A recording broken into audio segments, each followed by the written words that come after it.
Alright, good morning. Nakikita niyo yung nasa screen? Can you see my screen po?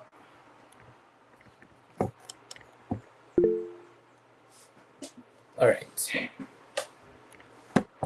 For a while.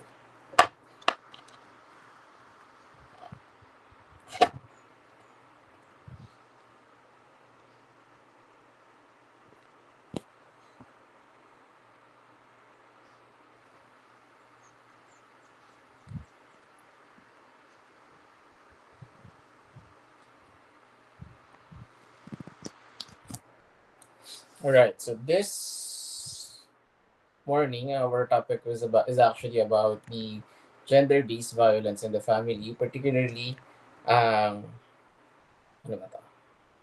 RA 9262 or yung Anti-Violence Against Women and Children Act. So, gender-based violence in the family or yung VAUSI itself is considered as one of the issues when it comes to violence so sabihin natin na anyway wag niyo muna i-mind yung ibang details na nasa screen, yung date, yung venue, and it was intended for a webinar. This PowerPoint was actually intended for a webinar. So balikan ko lang so last time kasi 'di ba our discussion was about family so kung saan pinag-usapan natin yung nature, yung structure ng family, yung iba't ibang mga forms of authority in the family, the residence, the kinship system. So yun. Ngayon, aside from the very nature of the family, one of the highlights of gender and family is to deal with the violence or gender-based violence that may happen within the family abode. So the term VAUSI or the acronym VAUSI stands for Violence Against Women and Their Children, or Violence Against Women or Children. So the question is, why is there a need, to have a anti-VAUSI act, or why is there a need to RA 9262? The anti-VAUSI or the anti-violence against women and children, it actually started in 2004. It actually enacted in 2004 under the rulership of former President Gloria Macapagal Arroyo. So, when a law kasi kapag ginagawa ang isang law or pag ginagawa ang isang batas, one of the essential elements that we need to consider is one, yung tinatawag na Ordinance of Reason. So, Ordinance of Reason speaks for the idea that there is really a need para magkaroon ng ganitong batas. So, hindi kasi pwede na yung isang batas ay basta-basta na lang ginagawa na ang tanong is, para kanino ba ito? Though pwede natin sabihin na this Anti-VAUSI Act is specifically created or it is specifically established to give legal guarantee and protection sa women, but this does not cover yung mga abuses na nangyayari sa mga lalaki o sa mga husband. And we have to remember that back in 2004 or prior to 2004, before this law turned, or before RA 9262 turned into a law, meron tayong mga reported cases na nagsasabi na mataas ang bilang ng mga babae, asawa, girlfriends na nagiging biktima ng violence. At ang perpetrator ng violence na ito, mostly ay ang kanilang mga asawa, boyfriend, or someone to whom they have a sexual or dating relationship. So, dito sa context natin ng violence against women and children, again, one of the reason is that the abuse that women and their children experience is a reality, and this is what our society is facing. So isa itong situation in our reality, isa itong situation in our society na nangyayari, at patuloy na nangyayari. Kasi kahit sabihin na natin that nabuo ang batas noong 2004, that doesn't mean na simula nang nabuo ang batas ay wala nang nangyayaring violence against women and children. So, hindi rin natin pwedeng sabihin na not because you are in a relationship, you are no longer abused. May mga instances din kasi na kahit nasabihin na natin na hiwalay na yung mag-asawa, ay nakakaranas pa rin ng iba't ibang forms ng pang-aabuso. Nandiyan yung verbal violence, yung pang-aabusong verbal, o kaya naman is yung idea na hindi nagsusustento yung asawa, hindi nagsusustento yung husband sa kanyang asawa at sa kanyang anak, lalong-lalo na sa anak. So, in that context, merong nangyayaring economic abuse, na a child, for example, na hindi niya kasama yung tatay niya, tapos hindi siya sinusustentohan, that is a form of abuse, and it shouldn't be normalized. So there should be a legal mandate, or there should be a legal basis that would order yung lalaki na magsustento at suportahan ang kanyang anak, And violence against women is never a normal situation. It is never okay. Hindi natin pwedeng sabihin na normal lang na mag-away ang asawa at ang mag-asawa. Yes, it's really normal na mag-away, or hindi, may mga pagkakataon na hindi nagkakasundo ang mag-asawa. But the thing here is, hindi normal na nagpapakita ng pang-aabuso, o hindi normal na binubugbog ang asawa. Hindi normal na kapag nag-away ay kinakailangang mauwi sa physical violence. Hindi kinakailangang porket hindi nagkasundo ay magkakaroon ng emotional torture at magkikreate ito ng mental distress or anguish. So it's not normal na kapag naghiwalay ang mag-asawa ay yung lalaki ay hindi magsusustento sa bata. And because of VAUSI, it gives voices, it gives protection sa mga nagiging biktima, So, our goal is to achieve a society kung saan there is no violence, particularly in the place na tinatawag nating safest place, which is yung family o yung house, yung home, yung house. It is considered to be a venue kung saan doon natin dapat nararamdaman ang peace and security. So kapag may mga situation that merong abuses, merong mga violence na nangyayari, nawawala ang nawawala yung safety or yung feeling that you are safe, Kahit nasabihin nga natin na walang physical na pang-aabuso, pero kung nandoon naman yung verbal abuse, 'di ba? You cannot really achieve that peace of mind. Ngayon, ano ba yung content, ano yung scope ng anti-violence Anti-VAUSI Act? Ano yung scope nito? So first, it gives protection to women. So particularly sa asawa o sa girlfriend. Pwedeng former girlfriend, pwedeng former wife. Basta sa context ng VAUSI, it is the woman and her children ang pinoprotektahan. If you would ask me, sir, ibig sabihin po ba, halimbawa, kayo po, meron po kayong sinampal na babae, sinuntok na babae, ibig sabihin po, violence against women po ba ito? Yes, it's a form of violence against women. However, it will not be considered as an act that will be penalized by RA 9262 kung wala yung element na tinatawag na relationship or dating relation or sexual relation. Dito sa anti-VAUSI, ang woman and her children na tinutukoy natin dito, who is guaranteed by the protection of the law, is yung nanggaling o yung nasa situation ng dating relationship, sexual relationship, marriage, So hindi porket halimbawa yung lalaki sinampal niya yung isang babae, sinuntok niya yung isang babae, ay mapipinalize ito under Anti-VAUSI Act. Hindi po. Pero of course, hindi naman nangangahulugan noon na hindi pwedeng magsampa ng other cases. Pwedeng mag-file ng other cases outside of RA 9262, but if the context is a violence happened within the context of sexual or dating relationship, might it be past or present, then that's the only time that RA 9262 takes into principle. Kasama sa context naman ng children, pwedeng yung children is legitimate, ibig sabihin, children who is formed or conceived sa loob ng marriage, o kaya naman illegitimate children kung saan, let's say, yung lalaki na anakan niya yung isang babae, if the husband, for example, or if the man abused the children or the child, o kaya yung mother ng child na ito, kasi meron nga nagkaroon sila ng sexual relationship, ibig sabihin, saklaw, sinasaklaw na RA 9262 ito. Tapos, sino ang kino-considered na pwedeng potential perpetrator or who can be penalized under RA 9262? So ito po yan. Husband, former husband. So nakita natin yung element ng past and present. So husband, former husband, boyfriend, former boyfriend. Pwede namang live-in partner, former live-in partner, or ex-live-in partner.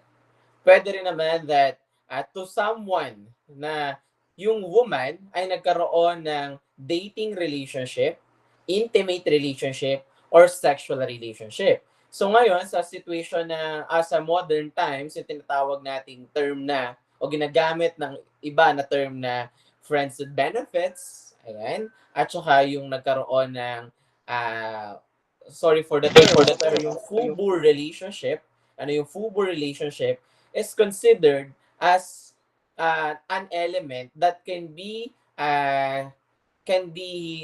let's say papasok, it can be part of the scope of the RA 9262. Kasi nagkaroon ito, nakalagay 'di ba dito sa ating nakalagay dito, ayan. Dating or sexual relationship. So nagkaroon ng sexual relationship. Kaya pasok yung yung friends with benefits at saka yung nasa context ng FUBU relationship.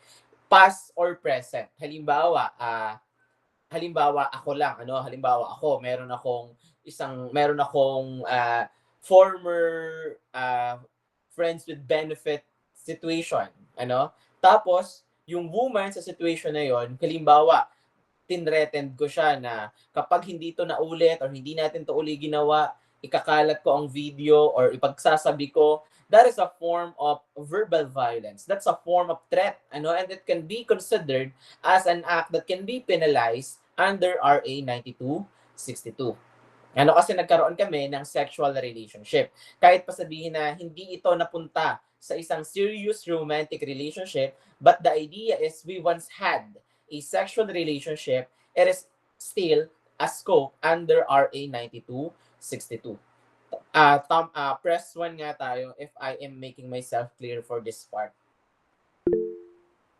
Ayan. At the same time, pwede naman na ang isa pang pwedeng ma-penalize dito is those whom they have a common child.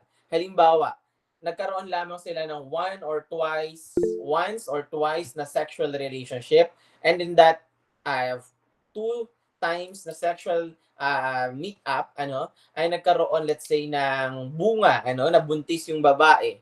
Halimbawa lang meron akong isang let's say meron ako or involved ako before sa friends with benefit situation. Tapos nagkaroon kami ng common child, nagkaroon kami ng anak. Let's just say accidentally. Tapos, yung hindi ko pagsusustento sa bata, that can be considered as a form of economic violence. Tapos kunwari, lumapit sa akin yung babae, nagsabi sa akin na sustentuhan ko, sinuntok ko siya. That is a form as well of of a violence that can be penalized under 9262.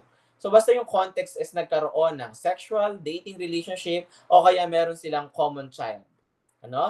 So at the same time, boyfriend. Kasama si boyfriend at former boyfriend or ex-boyfriend. Kahit pa let's say, matagal na, let's say, sir, paano kung yung babae meron siyang boyfriend ngayon? Tapos, binlockmail siya nung kanyang ex-boyfriend. May RA 9262 ba dito na nava-violate? Yes, meron po. Sir, pero yun po ay 10 years ago yung kanilang relationship. Counted pa po ba ito as RA 9262? Yes po. So yun. At the same time, kasama din dito, the Anti-VAUSI Act can also penalize a woman partner, a lesbian partner. Pwedeng former lesbian partner o kaya naman current lesbian partner. Sir, ang batas po is anti-violence against women.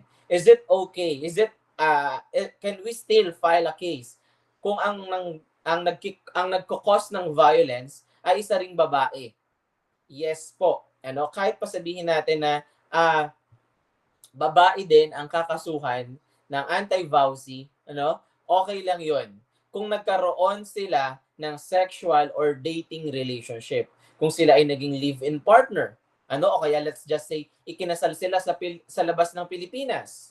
Tapos, naghiwalay sila. Pagdating dito sa Pilipinas, verbally abuse yung woman o kaya naman sinasaktan, that can be considered as an act that again can be penalized under 9262. Okay? So, yun po. May clear po dito. Ngayon, before we move on sa next slide, can I ask someone from the class who can explain some of the things under this RA 9262? Yung sino ba yung pinoprotektahan muna? That's the first question. Who is being protected? Yes, John Edward. Ayun po, based on our discussion po, ano po, the persons or the persons that being protected in this RA is ano po, the women, children, and yung mga ano po, mga women po. Okay. So halimbawa, sabi ko nga, ako, meron akong sinampal, sinuntok, tinadyakan, o kaya naman ay verbal abuse ko, o kaya nagkakaroon ako ng tinetreaten ko online yung isang babae na itong babae na to ay let's say nagkaroon kami ng sexual or dating relationship before. Might it be husband or former husband, boyfriend, ito ay pwede niya akong kasuhan ng 9262. At sa pagkakataon din halimbawa, yung let's say yung girlfriend ko for example o yung ex-girlfriend ko halimbawa, sinaktan ko yung anak niya. Let's say sinampal ko yung anak niya kasi nalaman kong anak siya ng ex ko. Hindi ko naman anak yun, pero let's say alam ko lang na anak siya ng ex ko. So ngayon, I can still be liable. I can still be held liable under RA 9262. Kasi nagkaroon kami ng sexual or dating relationship nung kanyang mother. Sino naman ang pwedeng i-penalize under RA 9262? Sige, Alonzo. Yung mga pwede pong ma-penalize yun po yung mga husband, former husband.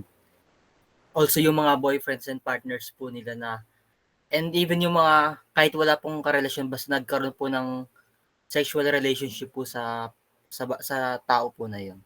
Alright, sa woman na yun, So take note ang element na titingnan natin dito sa RA 9262 is the context of, included dito yung both past or present relationship, Both past and present relationship. Hindi lamang siya present relationship. Okay? Yan. Saan ba tayo? Next tayo, So, ano naman itong definition or redefinition of the law? What is dating relationship? So dating relationship is the one which has a romantic involvement. It means that a relationship existed between a woman and a partner who is abusive or has previously abused her. Pwede naman din na kahit sabihin na natin na dati pa or or let's say nakaraan na yung kanilang dating relationship, wala na silang dating relationship ngayon, pero hanggang ngayon, siya ay tinetreaten, ina-abuse, kasama po ito. Sexual relationship naman, sexual relations naman, it refer to a single sexual act which or may not result in the bearing of a common child.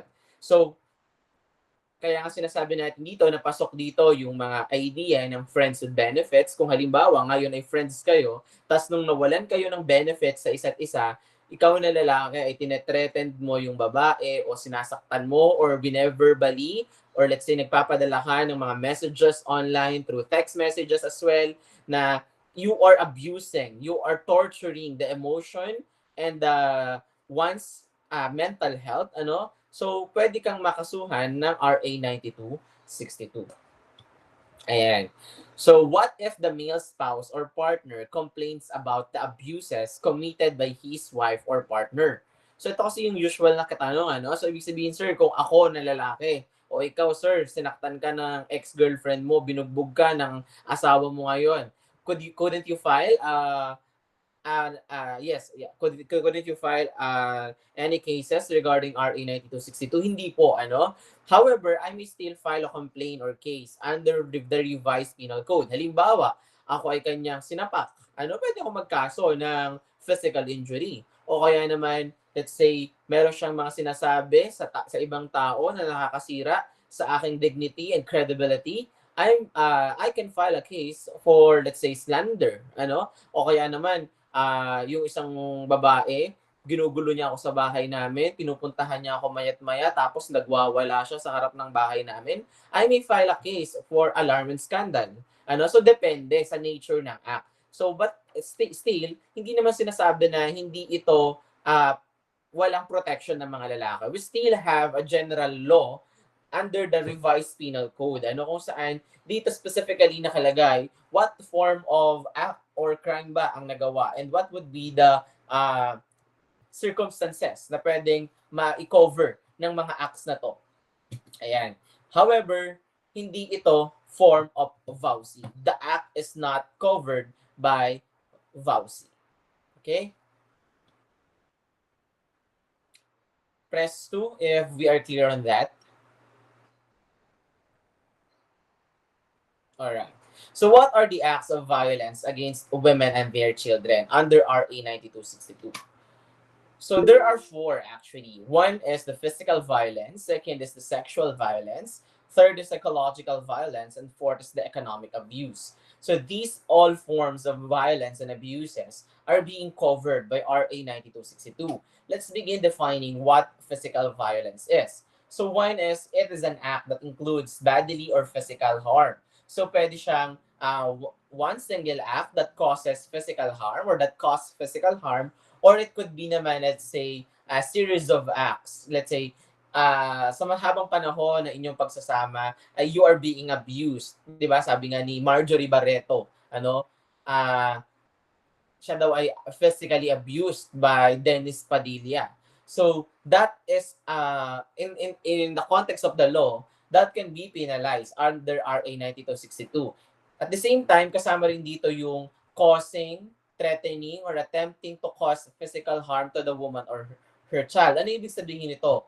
So, papasok ito sa pagtatangka o kaya naman ay pagbabanta na sasaktan ang babae o yung bata. So, halimbawa, hindi pa nangyayari mismo yung act. Ano, hindi ka pa sinasakal, hindi ka pa sinasaktan, o wala pang pang-aabuso, wala pang pambubugbog.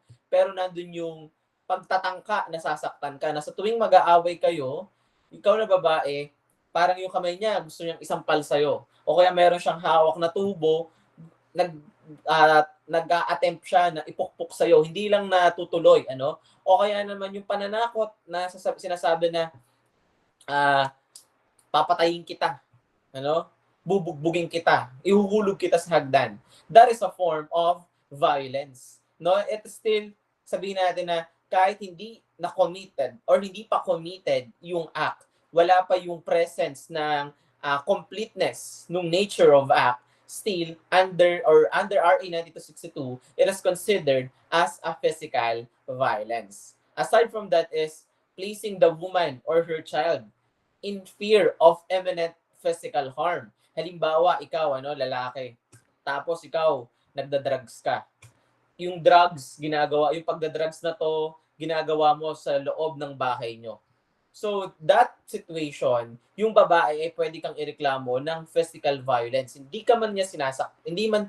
mo man sinasaktan yung babae, pero the mere fact that you are doing something that is illegal and that could harm them. Halimbawa, biglang may nagwala dyan. Okay, let's say, sinugod ng pulis, may nagbarilan. So you're placing the woman and the child in potential harm. So that can be considered as a physical violence. Basta sa konteksto natin ng physical violence, dun sa first bullet, it is any form of act na nagkokos ng physical harm. Yung iba tinatawag na battery ang tawag na ang ibang term dito is battery. So battered woman, kung halimbawa sa araw-araw na ginawa ng Diyos o most of the life ng woman sa isang relationship, wala na siyang naranasan kundi pambubugbog. Ano? So, physical violence 'yon. So, yan, pananampal, pananakal, paninipa, pampupukpok ng anumang gamit, di ba? So, ito ay kasama sa physical violence. Press 3 if I am clear on this.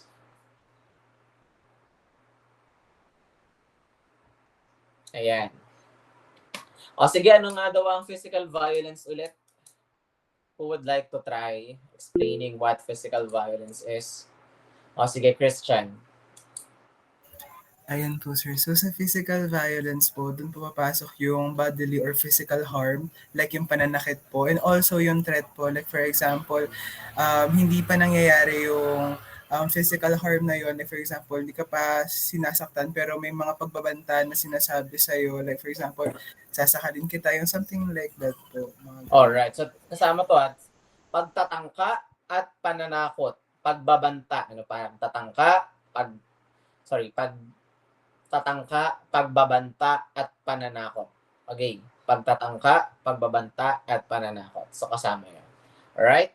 So, next is sexual violence. So, this may refer to rape, sexual harassment, acts of lasciviousness, threatening or treating a woman or her child as a sex object, making demeaning and sexually suggestive remarks, physically attacking the sexual parts of the victim's body, forcing him or her to watch an obscene publication, indecent shows, or forcing the woman or her child to do indecent acts and or make films thereof, forcing the wife and the mistress to live in the conjugal home or sleep together in the same room with the abuser.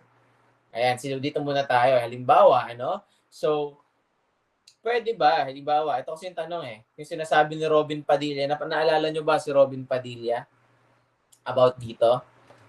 Wait lang, napakita natin.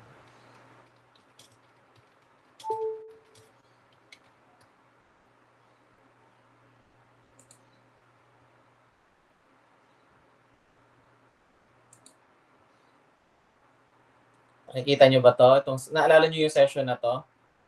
Kaya lang wala akong sound kasi naka-PC ako, wala akong sound dito.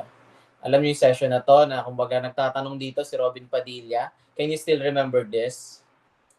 Ano yung sinasabi dito? Ano yung naaalala niyo pinag-uusapan dyan? Sa nakaka-recall, can you tell us? Who would like to tell a gist of this?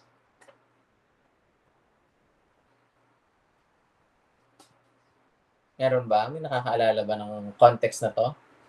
Dito kasi 'di ba tinatanong ni Robin Padilla doon sa isang representative ng lawyers, kung halimbawa daw ba siya ay as a husband, siya ay saan ba tayo?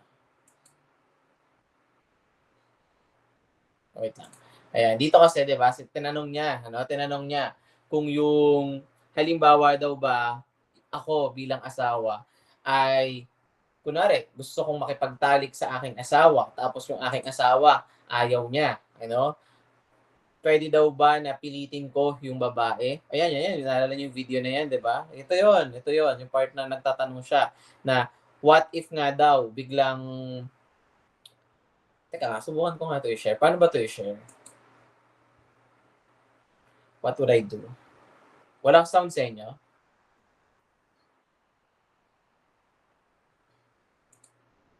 May sound ba sa inyo? May sound kayong naririnig?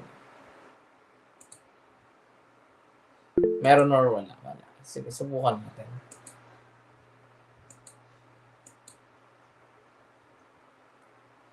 Okay, share a tab instead. Tingnan natin kung may maririnig kayo.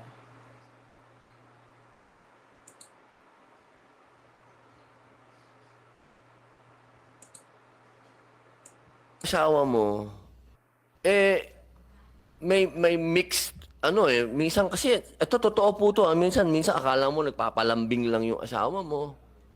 So, paano mo masasabi yung no is no? Akala mo lang nagpapalambing o... Mahirap po ma-distinguish kasi minsan ng babae, minsan parang ayaw pero gusto naman, may ganun. Ano po ba yun? Ano po ba ang kawawa naman kami? Ang depensa namin. O kung kami naman halimbawa ang wala sa mood, meron ba kaming karapatan magno? Mahirap paniwalaan, pero ako lalo, mahirap paniwalaan ako magno. Pero, paano pa pag nagno ako?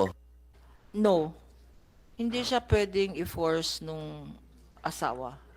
Halimbawa naman po, wag naman po sana, halimbawa lang, nagkaroon na kayo ng marital problem. Pwede po bang gamitin yon against doon sa babae o sa lalaki? Sabihin, hindi, kasi kaya naman ako nakikipaghiwalay dyan. Dahil tuwing yayayain ko, ayaw. Ganon. Paano po kaya? Pwede po ba yung maging ebidensya din yon? Hindi mo maaalis sa mag-asawa na ang paniwala, lalo kami, ako, meron kang sexual rights sa asawa mo eh. So halimbawa, hindi mo naman pinipili kung kailan ka yung in heat, So, In heat, paano yun? Pag ayaw ng asawa mo, so wala pong ibang paraan talaga kung para ano yung lalaki. So, paano yun? Babae ka na lang ba? Di kaso na naman yun. So, anong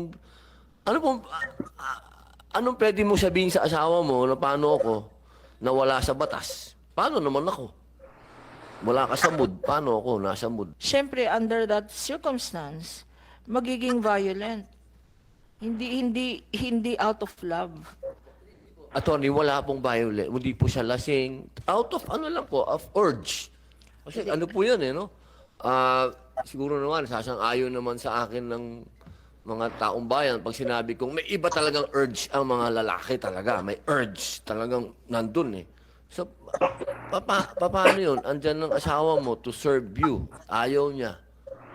So, anong pwede kong, para hindi ako mareklamo ng asawa ko, o anong pwede kong sabihin sa kanya na mahal o babe, ano ba? Please help me in a way. Counseling po ang Counseling? kailangan. Kailangan po ng mga ganyan. Ang counseling. O, magdasal na lang kayo. But, i-correct ko lang po yung statement. Kasi yung urge, mga 30 minutes lang yung urge na yan na mabaliw-baliw ka di ba? Manood po bang- kayo ng Netflix, Korean telenovela. With all due respect, hindi po obligasyon ng isang wife. Sabi mo is to serve the husband. Di ba, yun po yung, di ba, yun yung normal. I know. Yun yung na-instill sa atin. In fact, idadagdag ko lang, Opo. kasi maraming lalaki dito nakikinig. Sa family code po natin, ibang code naman to. Sa family code, we amended the family code to remove the obligation of obedience. Ngayon, kasi sa old civil code, 1930s rin yung old civil code na yan, nakalagay dyan, the wife shall obey the husband. Ngayon, wala nang obey ng husband. Alright. Ano masasabi niyo Yung dyan? babae, yung asawa mo, may mixed, minsan kasi, ito totoo po to, Okay. minsan, Tama ka na, Senator. Alright. Okay. What can you say about the video? What can you say? Anyone?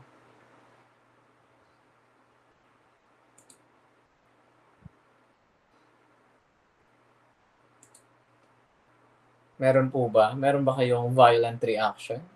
Or do you want to share any thought? Sige, ikaw, Roberto. Ako po, sir, for a senator, kung saan parang yung main job nila is to create laws that protects us. Parang naman po nun. Hindi niya ma-distinguish kung ano yung violence na nangyayari tuwing for example, nangyayari po yung ganong scenario. So parang Alright. Parang ang ironic, as a lawmaker, or as a law implementer, parang kinakailangan niya pang itanong if okay lang ba yun, So, may nabanggit siya dito na context is sexual rights. Sinabi niya doon na as a man daw, meron daw siyang sexual rights sa kanyang asawa. Sabihin lang natin that the law legally guaranteed na pwede silang magtalik. Pwede silang magtalik mag-asawa. Pero that doesn't mean that meron tayo o tayong mga lalaki ay meron tayong, let's say, sexual rights. Kung halimbawa may mga asawa man kayo, sa mga babae. Wala, So, sexual intercourse, sexual act should be, should come from a consent. Ibig sabihin, dapat parehas ginugusto ng mag-asawa. Hindi pwedeng, let's say, pag nakaramdam ka ng urge or you are in heat, ay pipilitin mo ang iyong asawa na magtalik. At kapag, let's say, tumanggi siya, ay isipin mo lang na nagpapalambing siya, kaya pipilitin mo siya lalo. It becomes violent. Sabi ng lawyer, it becomes violent kung ang sexual act or ang sexual intercourse ay nangyari through force. Lalong-lalo na if there is an intimidation, kung may pananakot. So ngayon, kahit pa sabihin na merong silang conjugal relationship, meron silang marital obligation sa isa't isa, ang sexual intercourse ay hindi natin matatawag as something na pwedeng gamitin ng lalaki against her wife kung siya ay mambabae. Pag ng babae yung lalaki, sabihin niya na, kaya lang naman ako ng babae kasi ayaw mo ko pagbigyan. No, it's not that. Kasi nga, walang sexual rights kasi hindi naman object ang babae. Pag sinabi kasi natin na ang mga lalaki o ang mga husband, meron silang sexual rights over their partners, that means we are treating a woman as a sex object. We are treating a woman as an object of property. Na pag-aari natin siya, I have the rights over your body. Hindi po, ganito yan, So, her body, her rules. Her body, her rights. Kanya yon. So, kung halimbawa, pipilitin ng lalaki yung kanyang wife na makipagtalik, ang tawag natin dito ay marital rape. Rape within marriage. Rape within marriage. Ngayon, kung ikaw naman ay boyfriend o live-in partner na pinipilit mo yung iyong girlfriend, pinipilit mo ang iyong live-in partner na magtalik, sa pagkakataong ito, this will no longer be considered as an act that could be penalized under RA 9262, but it will be absorbed by the anti-rape law. Bakit siya i-absorb ng anti-rape law? Because it is no longer part of the marital rape. Kasi hindi naman kayo kasal. Hindi kayo kasal. Ganun din, kung halimbawa ikaw ay former husband, na kayo ay annulled, tapos ni-rape mo yung iyong former wife, ito ay kakasuhan ka na talaga ng rape o yung tinatawag classical rape ang tinatawag. Am I making myself clear dito? Press 3 na ba tayo? Press 3 if we are clear. Ayan. Tapos, dito naman sa sexual harassment. Ano naman to?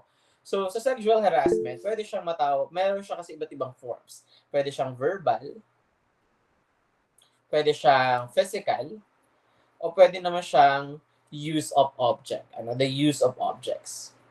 Ayan. So, sa context ng verbal sexual harassment, halimbawa, ako, nagsasalita ako ng mga malalaswang salita to my wife or to my girlfriend. Let's say, yung mga words and language na ginagamit ko, nagkokos sa kanya ng threat and intimidation. So that is considered as a form of verbal sexual harassment. Pwede rin namang physical. Halimbawa, ayaw ng asawa ko na, let's say, hahawakan ko siya or itatouch ko siya sa kanyang body parts. Let's say, in public, tas ginawa ko. That can be a form of physical sexual harassment. The same time, pwede namang use of objects. Let's say na gumagamit ako ng mga graffiti and materials to harass my wife or my girlfriend sexually. So that is a form of sexual harassment. Am I clear with this? Sexual harassment. Thumbs up if I'm making myself clear. Next is the acts of lasciviousness. So ito naman yung malaswang kilos, yung meron siyang very intended malice sa mga acts na ginagawa niya. So dito na nga rin pumapasok yung paghawak sa private parts of the body na hindi nagugustuhan ng tao na hinahawakan natin. Kasama rin dito, ito sinabi ni Robin Padilla, di ba? Sexual rights. Treating a woman or her child as a sex object. Halimbawa, feeling mo you have the rights over the body of your wife. So So pag nagtatali kayo, kahit ayaw niya, ginagapos mo siya, sinasabit mo siya, ano? So halimbawa, kasi 'di ba yung iba, wala namang problem sa ibang wife, for example, na kung meron silang mga role play or let's just say they use objects, 'di ba? Kunwari isa silang Amazona at isang tigre, 'di ba? Yung mga ganun minsan, ano?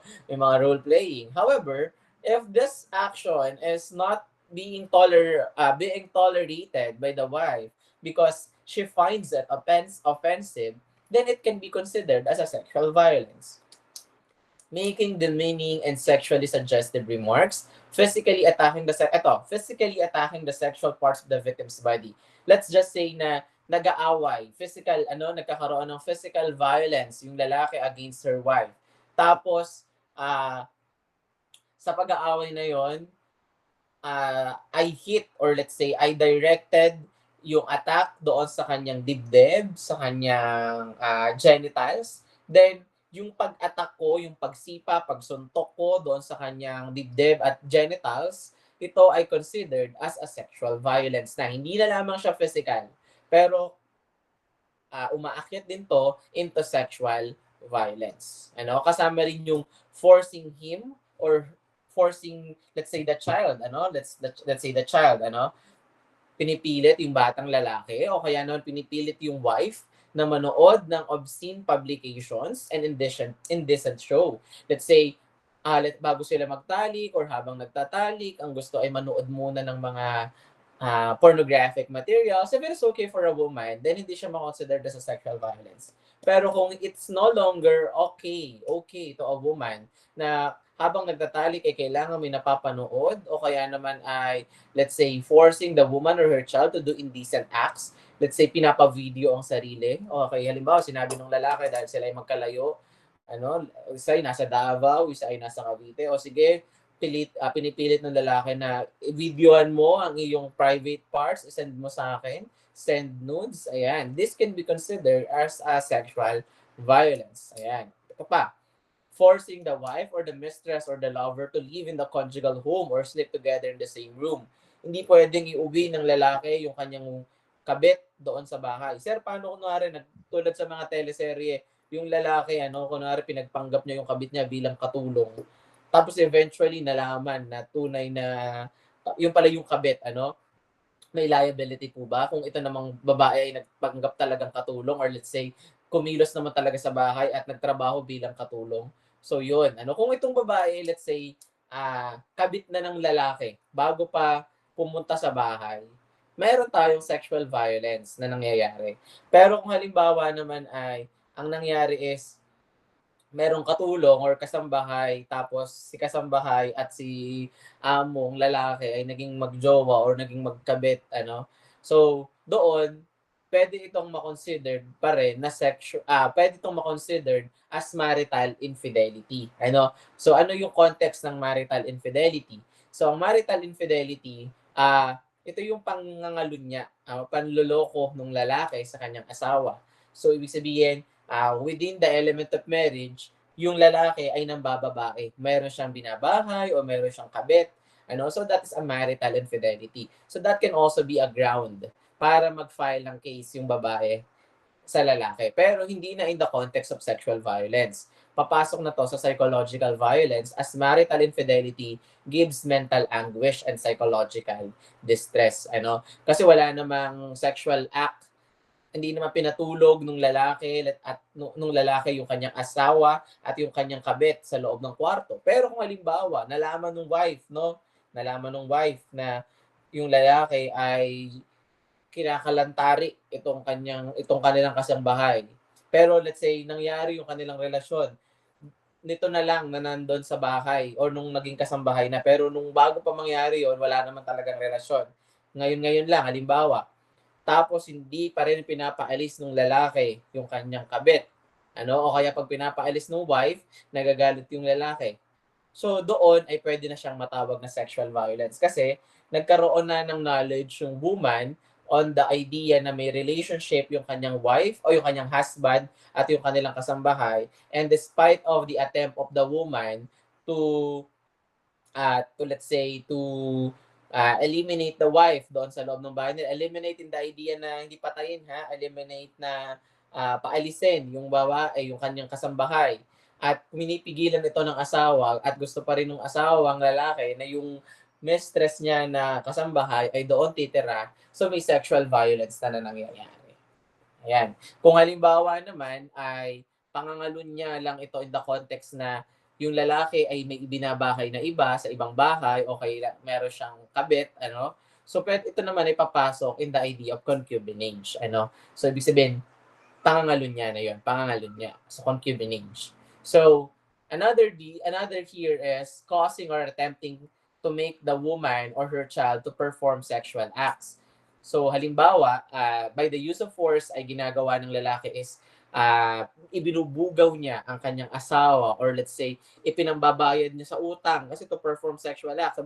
O sige, makipagtalik ka kay kumpare para mabayaran natin ang utang natin. So, that is a form of sexual violence. Ano? O kaya naman ay yun nga, ibinugaw ang sariling asawa o kaya yung kanyang anak. Pwede rin siya in the context of cyber prostitution, ha? Let's say, halimbawa, ayaw ng lalaki na ibugaw physically yung kanyang wife, pero pinapagawa niya ng mga video, ibebenta, o kaya ay meron silang, let's say, sa harap ng laptop or computer, pinaguhubad na yung wife niya o yung anak niya para kumita ng pera. Pinipilit niya yung woman and her child, tinethreaten niya, ini-intimidate niya. So, ibig sabihin, merong sexual violence na nangyayari. Are we clear with this? Press 4 if we are clear with the sexual violence. Ayan. So, ito naman yung next, psychological violence. So, this refers to mental or emotional suffering. Any act or any series of acts that result into mental or emotional suffering is considered as psychological violence. Kasama dito yung controlling or restricting the woman or her child's movement or conduct. Yung ikinukulong, kasama siya dito. So at the same time causing mental or emotional anguish sa pamamagitan ng pamamahiya, public humiliation or ridicule to the woman or her child. Kasama rin yung repeated verbal and emotional abuse, hindi man physically na nananakit, pero nagsasabi or nagsasalita ng mga masasakit na words or language that causes trauma to the child or to the mother or to the woman. And also, denial of financial support or custody or minor children or denial of access to the woman's child or children. Halimbawa, nagkaroon ng separation yung mag-asawa, So nag-usap naman sila, legally separated naman yung babae at lalaki, yung husband and wife. Tapos meron silang dalawang anak, isa sa babae, isa sa lalaki, tig-isa sila. Tapos itong si woman, gusto niyang bisitahin yung kanyang anak na nandun sa puder ng kanyang asawa. Tapos i-deny ng lalaki yung rights ng woman over her child. So it can be considered as a psychological violence. Yung itinatago ng lalaki, itinatago ng pamilya ng lalaki, yung bata, doon sa kanyang nanay, ito ay mako-considered as a psychological violence. At the same time, causing substantial emotional or psychological distress to the woman or her child. Halimbawa, papasok na nga dito yung pangangalun niya o kaya naman ay, ano ba yung other term? Yung pangangalantari na tinatawag, So, nambababae yung lalaki. Kahit sabihin, hindi ibinabahay, pero nambababae. So, it causes psychological distress. Ang tawag natin dito is marital infidelity. Other term is called as mental infidelity. If you will read the law, the RA 9262 na batas, some of the publications, makikita nyo, mental infidelity. Sa ibang context naman, nakasulat siya as marital infidelity. Pero, if we will define them, iisa lang yung mental at marital infidelity. Kasi yung marital infidelity, it causes mental anguish. So, sir, halimbawa, boyfriend, siya ay ng babae. Nag-cause ito ng trauma doon sa kanyang girlfriend. O halimbawa ay yung boyfriend o kaya yung live-in partner, siya ay ng babae. Nagkikreate ito ng emotional suffering sa babae. Pwede bang mag-file ng case under psychological violence and then the nature of the act is mental infidelity? Hindi po. Kasi kahit pa sabihin natin na yung wife, kilala nyo ba si Anthony at si Maris Racal? Kilala nyo ba sila? Thumbs up nga kung kilala nyo si Maris at si Anthony. Di ba? Narinig nyo na ba yun? Halimbawa si Jam Villanueva, yung ex-girlfriend ni Anthony, ano? Siya ba ay pwedeng magkaso ng psychological violence kay Anthony dahil sa kanyang ginawang pangbababae? O kunwari si Daniel Padilla, halimbawa ng babae siya at nag-cause ito ng emotional suffering dati kay Catherine Bernardo. Meron ba tong violation sa RA 9262? Yung context ng infidelity o panloloko? What do you think? Who would like to try answering the question? Pwede ba yun? Is it okay? Or is it, will it be admissible if kung magsasampa ng kaso yung babae sa panloloko ng kanyang boyfriend? What do you think? O sige, explain mo, John Edward.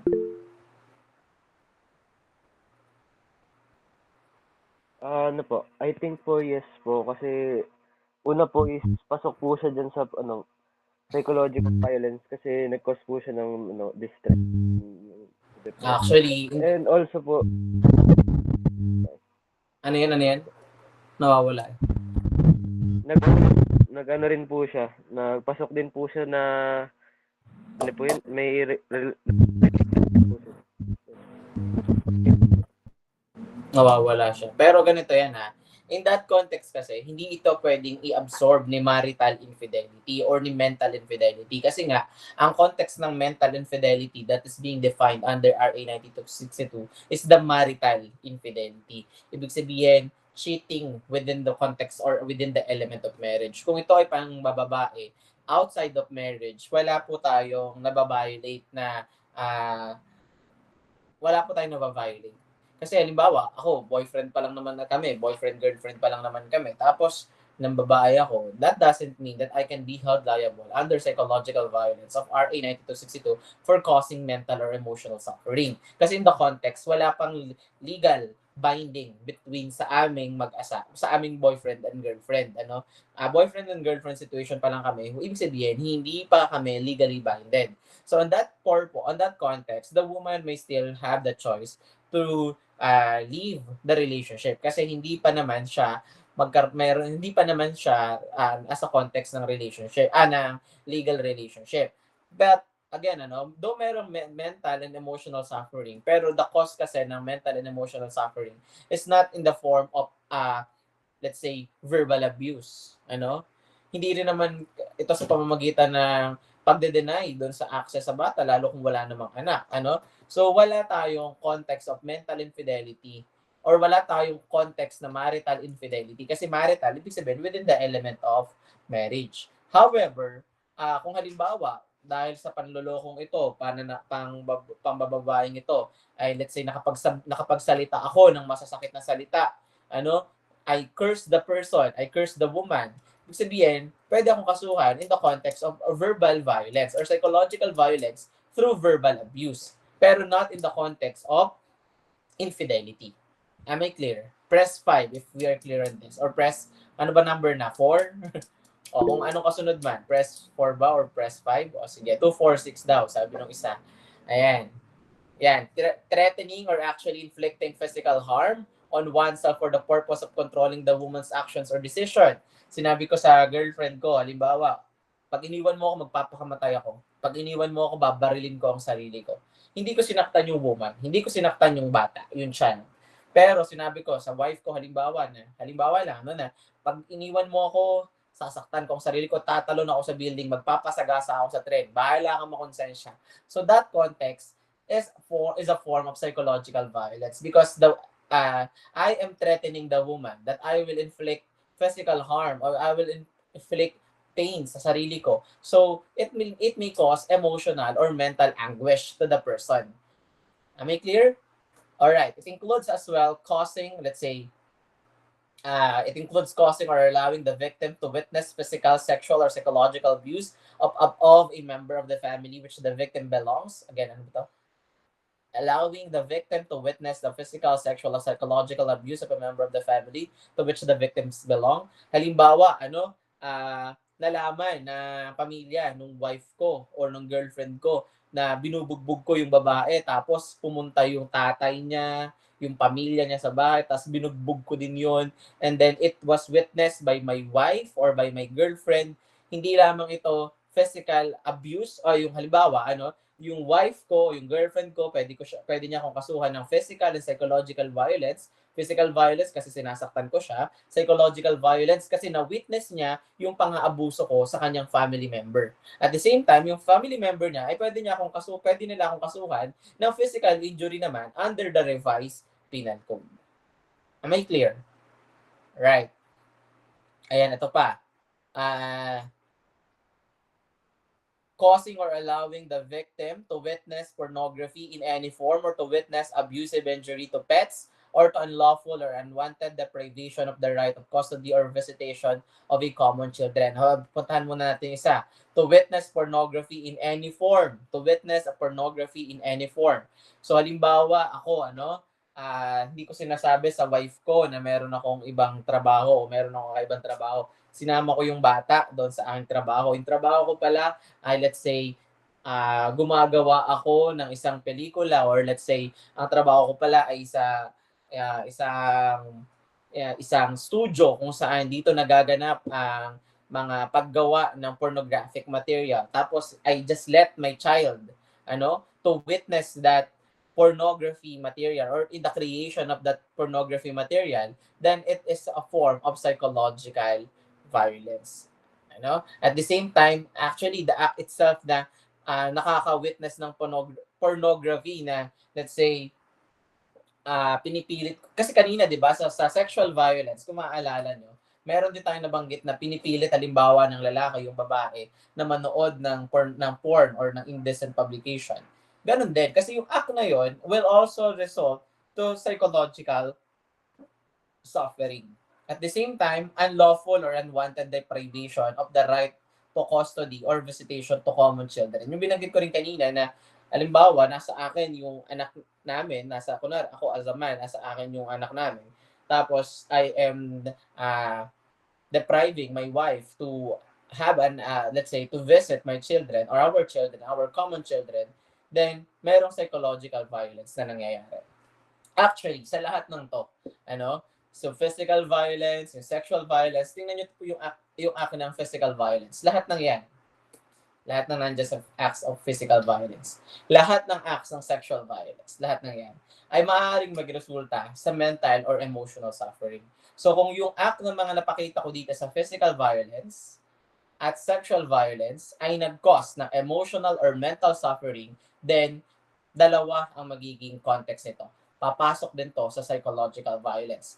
Dahil sa pagtatangka, ayan, sa second bullet, for example, because of the causing and threatening or attempting to cause physical harm, yung paulit-ulit yung sinasabi na sasaktan ko o paulit-ulit kong pagtatangka na mananakit, ay nag-cause ng emotional anguish, mental suffering, then hindi lang physical violence ang violation ko, kundi pati sa psychological violence. Am I clear? Ayan, we are clear. Press 6 if we are clear with the psychological violence. All right, next is economic abuse. So this is an act or acts that make or attempt to make a woman financially dependent upon her abuser, which includes but it's not limited on the following. So actually, sa context kasi ng economic abuse, ang tinitingnan natin dito is kung halimbawa ba yung babae ay financially dependent sa lalaki. Pero kung halimbawa naman, financially dependent lang yung babae kasi wala siyang trabaho, pero hindi naman siya inaabuso at naibibigay naman ang lahat ng needs, walang nangyayaring economic abuse. Pero kung ang context ng economic abuse is, let's say, financially dependent yung babae kasi kahit gusto ng babae na magtrabaho, kahit gusto ng babae na pumasok sa isang legitimate business or profession, pero she is being prevented by her husband, So, merong economic abuse na nangyayari. Hindi pwedeng pigilan ng lalaki na pumasok or mag-engage ang isang woman o ang kanyang girlfriend, ang kanyang wife, sa kahit anong legitimate profession or occupation or business walang karapatan ng lalaki na pigilan ng kanyang asawa, ang kanyang girlfriend, na pumasok sa kahit anong business o kaya trabaho. Ang pwede lamang, ang exemption lamang dito is let's just say na yung trabahong papasukan ng babae ay magiging violation doon sa kanilang moral grounds. Let's say, gusto ng babae na magtrabaho sa isang bar na puno ng prostitution. Hindi man siya magiging prostitute, pero pinipigilan siya ng kanyang husband na pumasok sa ganong trabaho kasi natatakot siya na baka siya ay maging biktima din ng prostitution. O kaya let's say na yung babae ay ibebenta niya ang kanyang katawan. Siya yung mismo magiging bugaw. Papasok siya halimbawa sa isang massage parlor at ang nag-o-offer ng extra service, special service. So dito, pwede siyang pigilan ng lalaki. Kasi nga, it is actually a violation, a serious violation sa Article 73 of the Family Code. At the same time, halimbawa, yung babae gusto niya magtinda sa palengke, tapos ang titinda niya Betamax tsaka dugo, sila ay Iglesia ni Cristo. So violation to doon sa kanilang religious grounds. So pwede siyang pigilan ng kanyang asawa kasi nakaka-violate ito sa kanilang religion. Ayan. At the same time, controlling the woman. Woman's own money or property. Merong sariling pera yung babae, may sariling property yung lalaki, yung babae, pero hindi niya na-access ito. Kinokontrol siya ng kanyang asawa. So merong violation, merong economic abuse.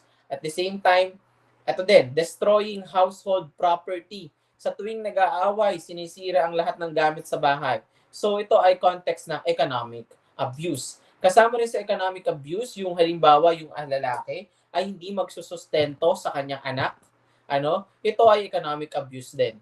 Economic abuse din kung halimbawa ay tinatangka or let's say nagbabanta yung lalaki doon sa kanyang wife na pag hindi mo ako tinigilan, kakukulit mo, hindi na ako kahit kailan magsusustento. Pagtatangka lang to, pagbabanta lang to. But this can be a form of economic abuse. Kung lahat ng binanggit ko dito sa economic abuse na ito ay nagkaroon din or nag-cause din sa psychological suffering, nag-cause ito ng emotional and mental suffering sa woman, pwede rin itong i-count as psychological violence. Yung hindi pagsusustento, sinabi ng babae, na hindi nagsusustento yung lalaki. At dahil sa hindi niya pagsusustento, yung wife ay naging problematic, nagkaroon siya ng emotional suffering kasi iniisip niya lagi paano sila magso-survive na mag-ina, hindi sila sinusuportahan. Yung bata ay hindi sinusuportahan, So, pwede itong mag-cause ng emotional suffering. So, ito ay pasok din sa psychological violence. Ayan. Am I clear? Press 7 if we are clear. All right. Okay? Yan. Ano ba yung legal protection na ibinibigay ni RA 9262 or what are the reliefs under RA 9262? So, one is we can actually have a legal assistance when it comes to filing a criminal complaint under RTC, which is designated as a family court. So ngayon, kung halimbawa, si RA 9262, it provides guarantee na halimbawa, yung barangay officials, kasama yung barangay chairperson, barangay vow desk officer, sila ay dapat i-assist ang victim ng violence, i-assist nila dapat ang victim ng violence na makapagreklamo or makapag-file ng case sa regional trial court. Kasama din sa RA 9262, it also provide mandatory programs and services for the victims. Halimbawa, yung isang wife na in-rescue sa ongoing abuse, pwede siyang tumira sa temporary shelter na ipoprovide ni DSWD, ni Social Services, para pansamantala, nandun muna siya habang wala pa siyang proper place kung saan siya mag-stay. Kasi nga, hindi siya pwedeng umuwi sa bahay nila kung let's say, doon nangyari yung violence. Or let's say, ayaw niyang makisama na sa kanyang asawa. O kaya naman, pwede naman na, let's say, yung lalaki, siya ang paaalisin doon sa kanilang bahay. So, yung lalaki ay aalis doon sa kanilang venue of residence or place of residence at yung babae yung titira doon. Sir, paano sa mga circumstances na yung bahay ay pagmamay-ari ng lalaki pagmamay-ari siya ng lalaki. Bago pa sila ikasal, property na yun ng lalaki. Tapos doon lang sila nagkaroon ng pamilya. Pwede po, paaalisin po ba ng batas yung lalaki sa bahay na yon? Yes po, because that venue, that place is considered as as family's abode. Ibig sabihin, ito ay bahay kung saan nirepresent ng husband and wife ang role as a mother and father to their children. O kaya hinirepresent nila sa batas yung idea na sila ay mag-asawa. So in that context, kahit pa ito ay pagmamay-ari ng lalaki, siya ay nawawalan ng karapatan sa bahay na yon sa ginawa niyang pang-aabuso. And that place of violence will be considered as a venue. Will be considered as a temporary shelter nung woman. Ano? So, yun po. Pero pag-uusapan pa naman yun. Hindi naman siya automatic, wala na siyang karapatan. But of course, if the wife wants to stay on that house, she still wants to stay on that house, yung lalaki yung aalis. Kahit pa bahay ito ng lalaki bago pa sila ikasal. Bakit ganon? Kasi hindi naman dapat sila aalis. Hindi naman dapat aalis yung lalaki kung hindi niya sinasaktan yung kanyang asawa. Ayan. Tapos, meron din tayong tinatawag na protection orders. Sa protection orders, nasa may protection orders? Ito. Ang protection order, this is being issued for the purpose of preventing further acts of violence against a woman or her child and granting other necessary relief. So, ang protection order na ibibigay ng court o kaya ng barangay ay ibinibigay sa babae para hindi na patuloy makalapit yung perpetrator of violence doon sa kanyang wife, lalo na in the context of physical and sexual violence. So, hindi na pwedeng lumapit. Hindi pwedeng lumapit yung lalaki sa wife niya o sa children habang nililitis yung case. Pero kung halimbawa, after matapos yung case at ang desisyon ng korte ay ang full custody ay mapupunta sa nanay, at the same time, ang babae ay manghihingi ng permanent protection order, ay ibig sabihin, habang buhay, walang karapatang lumapit ang babae o ang lalaki sa kanyang husband, not unless otherwise ay siya ang magsasabi sa korte, yung woman ang magsasabi sa korte na pwede nang tanggalin ang permanent protection order. Pero in the context kasi ng permanent protection order, ibig sabihin, bawal na talaga lumapit. Hindi siya pwedeng lumapit. Sir, paano pag magbibigay ng sustento yung lalaki sa kanyang anak? Bawal nga po lumapit. Yung sustento ay pwedeng ipadaan sa ibang kapamilya o kamag-anak. The court will order a family member to receive yung financial obligation ng tatay sa kanyang anak, o kaya naman ay pwedeng iwanan o ipadala ng tatay ito sa, kung hindi sa kamag-anak, o pwede naman sa barangay. So ngayon, ang permanent protection order, ang primary goal nito is to safeguard the victim. So para tulad na sinabi ko kanina, hindi na magpatuloy ang pang-aabuso. The goal is to stop the abuse and to minimize disruption in victims' daily life. Kasi kung walang protection order, baka yung lalaki ay patuloy na i-stalk yung babae. Pupunta sa trabaho o pupunta sa school ng bata, pupunta sa place of residence. Ang goal kasi is mag-stop ang pang-aabuso at ma-disrupt, mabawasan yung nangyayaring disruption sa buhay ng babae. Kasi halimbawa, yung pagpunta-punta sa korte, pag-aayos ng kaso, ito ay isa na ng disruption sa kanyang daily routine. How much more kung habang nililitis ang kaso, ay yung lalaki patuloy siyang nabibisita. So, hindi po pwede yon. Provide opportunity and ability for the victim to independently regain and control over her life. To regain control over her life. Kasi halimbawa, sa mahabang panahon, the victim is being abused. So, that's the protection order will provide an opportunity for the woman na kahit na sa sarili niyang paa ay makatayo siya, na hindi na niya kinakailangang maging dependent pa sa kanyang husband. Sino ba ang pwedeng mag-file ng protection order? Una, syempre, yung offended party. Halimbawa, ako yung babae, tapos sinasaktan ako ng partner ko, pwede ako mag-file ng protection order.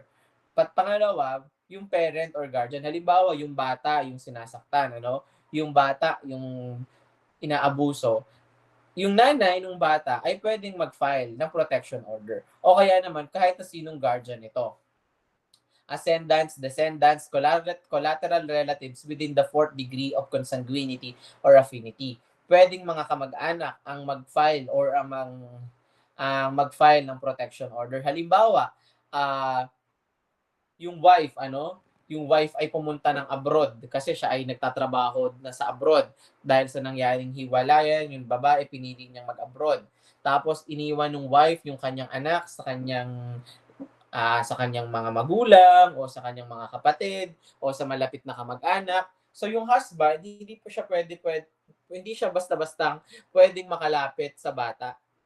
Lalo na kung wala naman silang shared custody.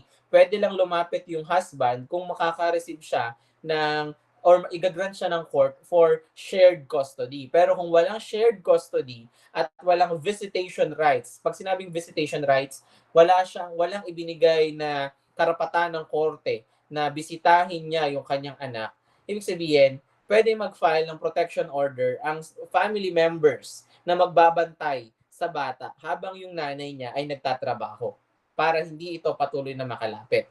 Pwede rin naman yung mga social workers or DSWD or ng LGU na nakakahawak ng case doon sa bata o kaya doon sa wife. Kasi ito po yan, ang context ng VAUSI, ito ay hinahandle by interagency. Meron tayong tinatawag na AYAC VAUSI, IAC VAUSI. Ang AYAC VAUSI, it stands for Interagency Council for Violence Against Women and Children. So hindi lang police officers o kaya yung court ang may concern dito sa context or sa case of violence, kundi even the social workers, lalo na kung bata yung biktima, ay pwedeng mag-file ng protection order for the victim. The punong barangay or kagawad naman, sila naman ay pwede ring mag-request ng protection order. Pero in the other context, sila ay gagamitin lamang as yung punong barangay or kagawad, lalo na yung naka-assign sa VAU desk officer, sila naman ay nag-file lang ng protection order, hindi para sa kanila. Ito ay para doon, siyempre, sa mga biktima. Halos lahat naman ng to, ay para sa victim ang protection order. Kumbaga, tinatanong lang natin, sino ang pwedeng mag-request for protection order doon sa biktima? Kung yung biktima ay hindi siya makakapag-request ng protection order, sino ang pwedeng mag-file ng protection order in her behalf or or on behalf ng kanyang mga anak? Pwede po yan. Lawyer, counselor, therapist, healthcare provider, or pwede. Yan. Tapos, sa context ng protection order, meron tayong tatlo. Nandiyan yung barangay protection order na ini-issue ng barangay. Siyempre, barangay ang mag-issue nito for 15 days lamang. Ngayon, kapag not-expired ang barangay protection order, pwede naman siya mag-apply, yung victim ay pwede mag-apply ng temporary protection order, which is effective for 30 days. Ngayon, ang temporary protection order is extendable. Ibig sabihin, pwede mo siyang i-renew. Halimbawa, sa loob ng 30 days, hindi pa tapos yung kaso, pwede ka pa mag-file ng temporary protection order.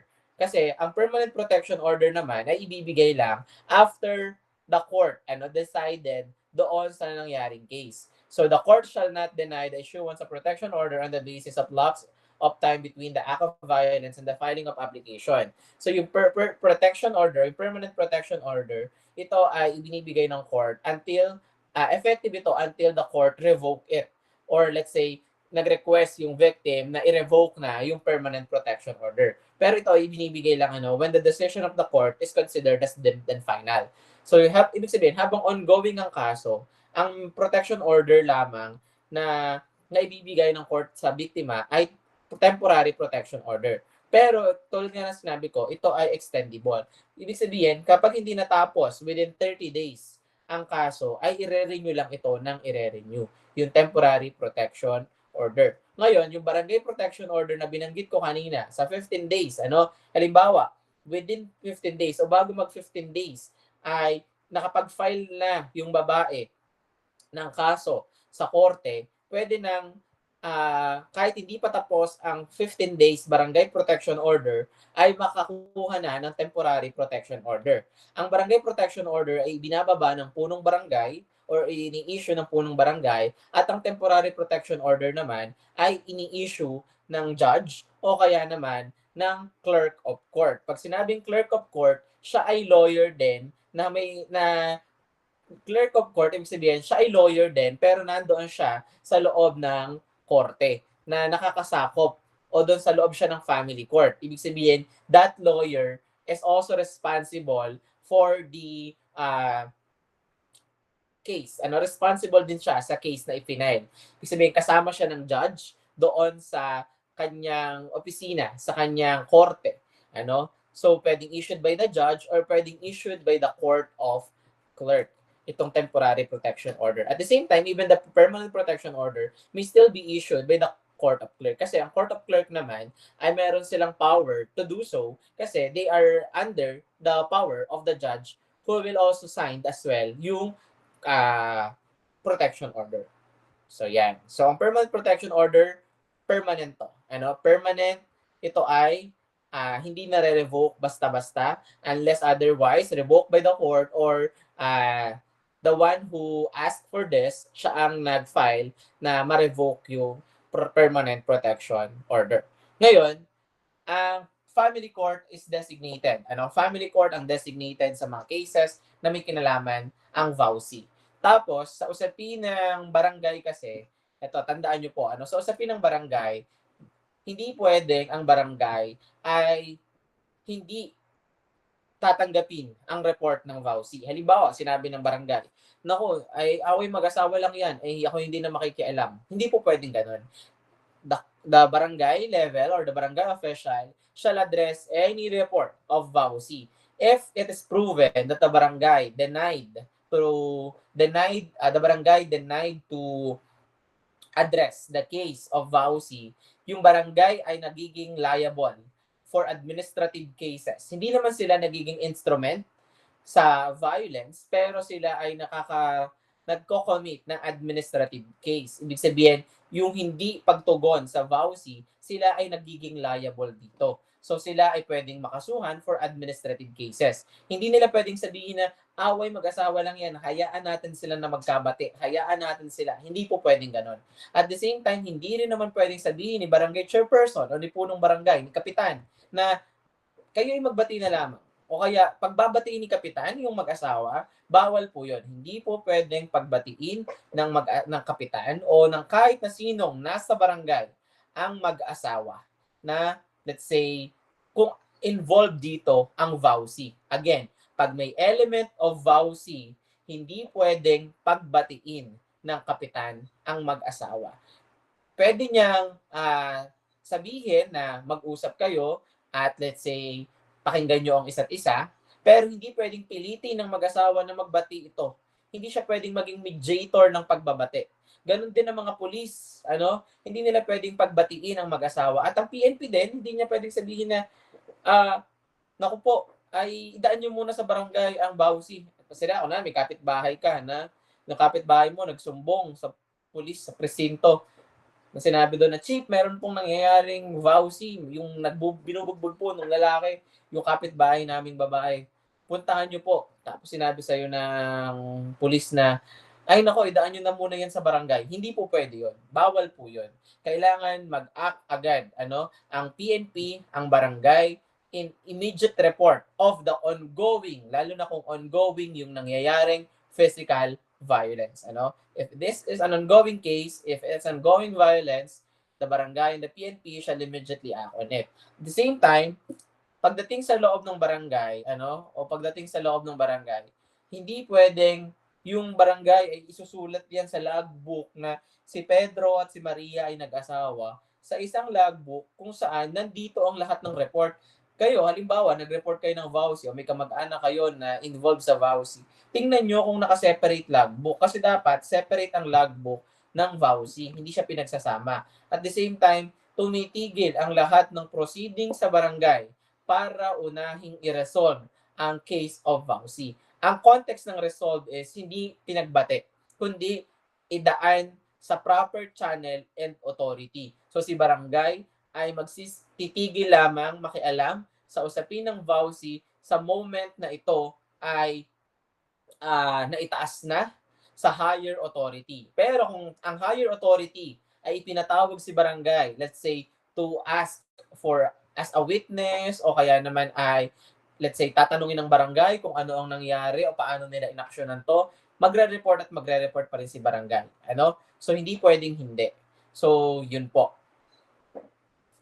Sino ba ang pwedeng mag-file ng VAUSI?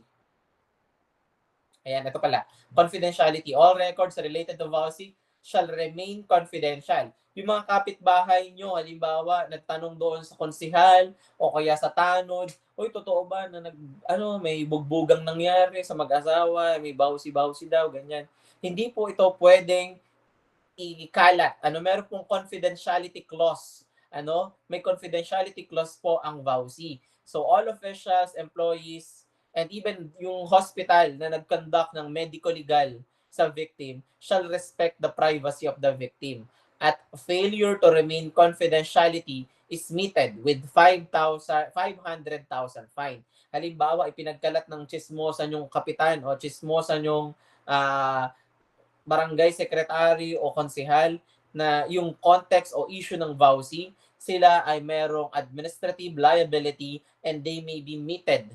They may fine 500,000 for violating the confidentiality clause of the law. Any question? Wala, hindi ko pa nasagot. Sino pala ang pwedeng mag-file ng VAUSI?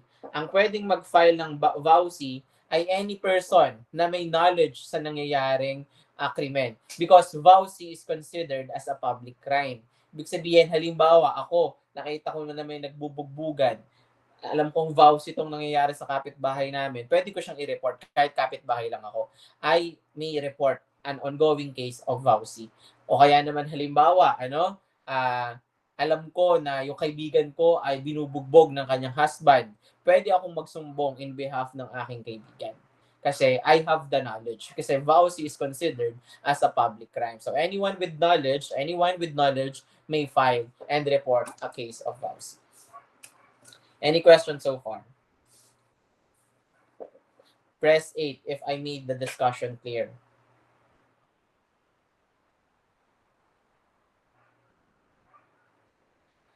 Ayan, banggit kanina yung battered woman syndrome. Ano ba yung battered woman syndrome? Tingnan natin. Sige. Ano ba yung battered woman syndrome? A battered woman syndrome is a pattern of psychological symptoms from cumulative abuse. Ibig sabihin, cumulative abuse. Meron ng series of abuses na nangyari sa victim. Tapos, ibig sabihin, sa context ng battered woman syndrome, meron ng psychological symptoms. May nakikita na tayong repeated pattern ng mental anguish, repeated pattern ng mental distress, emotional distress, at nagkokos na to para masira yung routine ng victim. Nagiging cause na to para mawala sa sarili or let's say, maging lutang o kaya let's say, nagiging emotionally weak na yung tao. So, ibig sabihin, it's considered as a battered woman syndrome due to cumulative experiences on abuse. At ang children pala na binabanggit dito, ang children pala na binabanggit sa VAUSI are those under 18 years. So, ibig sabihin, minor children are considered, or yung minor are considered children dito. 18, again, sila ay under 18. O kaya naman, incapable of self-care. Sino ba yung mga incapable of self-care na children na tinutukoy dito? Sila yung mga anak na pwedeng sila ay persons with disability. Yung mga children na, let's say, 19 years old, 20 years old, 30 years old, pero sila ay persons with disability o hindi nila kayang mag-isip ng tama para sa kanilang mga sarili. Ayan. May tanong po ba? Pinaliwanag ko yung mga tinanong ko is actually kasama dito. Ayan. Baka kasi lumabas siya sa finals. Pero ito kasi topic na ito, pang finals na ito. Question. Sige nga, punta tayo doon sa role ng barangay. Anyone who would like to clarify or anyone who would like to recall yung role ng barangay dito sa usapin ng VAUSI, who would like to try? Ano ba ang dapat gawin ng barangay dito? Sige, for participation, last few questions na to, sayang naman. Sige, Troy. The role, audible po ba? Yes po. The role po of barangay is to act upon the youth again. We need to drop everything po to act upon immediately po. If may kumuha na po na higher up, they need to drop it, or if needed lang po sila, doon lang po sila tutulong ulit. Also, you can report po sa barangay even if you're just a friend or a relative po ng victim. Hindi naman totally nawawalan ng role ang barangay pag naiakit na to sa authority. Kumbaga, ipinapasa lang nila yung higher responsibility sa higher ups. Then, if their efforts are still needed, if their involvement are still needed, they have to act on it pa rin. Pero yung kanina, binabanggit natin sa rule, and they have to act immediately in any report of VAUSI. Tumitigil ang proceedings ng barangay to address the cases of VAUSI. Pwede bang pagbatiin ng kapitan ng mag-asawa? Pwede ba? O sige, Abiel. Hindi po sir. Kasi po,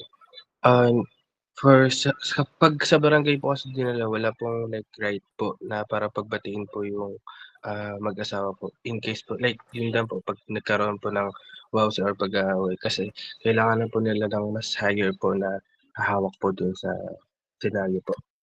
Even the lawyers, even the PNP, wala silang karapatang pagbatiin ng mag-asawa. What can they do is to ask the woman, the victim, what is the assistance needed? Tatanungin nila yung babae, what is the assistance needed for this case of VAUSI? But of course, they will not intervene para pagbatiin ang mag-asawa. What else? Let's say, ano naman yung context ng permanent tsaka temporary protection order? Anyone? Ano yung temporary and permanent protection order?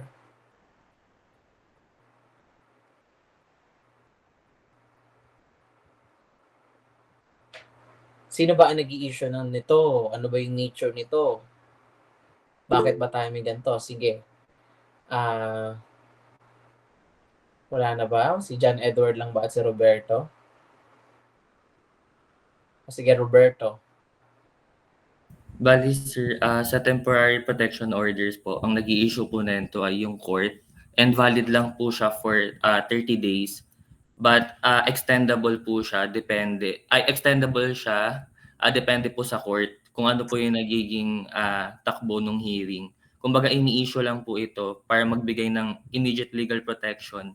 For example, sa respondent po, habang nag-aantay po sila ng mismong hearing or matapos po yung hearing. While yung permanent protection orders naman po, ang nag-i-issue naman po nito ay court din, pero after na po ng hearing, kumbaga may decision na po or may verdict na ganun. Ito naman po ay long term since permanent nga po siya. And kaakibat din po nito na yung mga nabigyan po ng permanent protection orders, like sa mga perpetrators na pwede po sila mag-provide ng child support, ganun, mga custody. Pero depende po yun sa magiging arrangement. Like for example, yung child support po pwedeng like sa immediate family ipadaan, hindi po directly po sa victim. All right. Very good, ano? What about this question? Pag ba nag-file ako ng sexual violence or ng case ng economic violence or physical violence, pwede rin ba ako mag-file ng psychological kahit na meron na akong other cases na final? Can it be counted na pwede rin ba ako mag-psychological violence?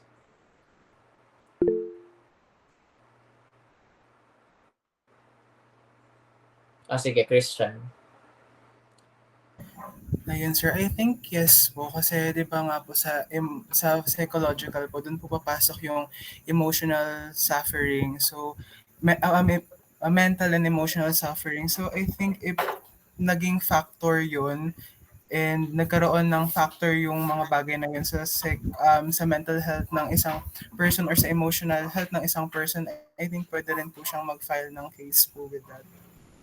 Alright. Kasi sabi ko nga kanina, kung ano yung nasa definition ng physical violence, sexual violence, at economic violence, and all of those resulted to all of those resulted to emotional and mental suffering, then it's also be counted as psychological violence. So, yung economic abuse, yung hindi pagsusustento na nag-cause ng emotional anguish, that can be part pa rin ng mental, psychological violence.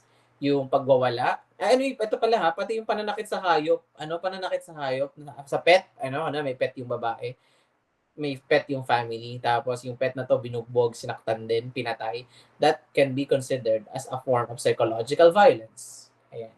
Any questions so far about VAUSI?